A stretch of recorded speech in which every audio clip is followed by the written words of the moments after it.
Власта се лаже ако мисли дека Габриел Ескобар во Македонија е дојден за да врши притисок врз мене и ВМРО ДПМН, изјави лидерот Христијан Мицкоски. Тоа што сега се обидува власта, посетата на господинот Габриел Ескобар да ја представи како посета на, условно кажано, дипломатски булдожер кој што тука е повикан на помош од владата да врши тортура и притисок, тоа е веќе слабост на овие криминалци во владата. Тортура и притисок во 21. век никој не врши, а и да вршат притисок и тортура.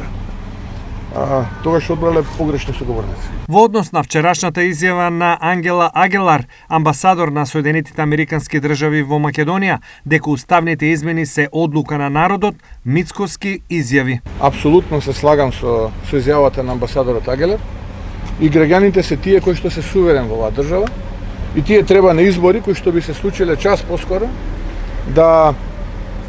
да излезат и да кажат да за Европската Унија, но и да го одберат решението како до тоа да во Европската Унија. ВМРО ДПМН има свое решение, го кажавме тоа јавно, СДСМ има свое решение, претпоставувам и други политички партии ќе излезат на тие избори со свое решение.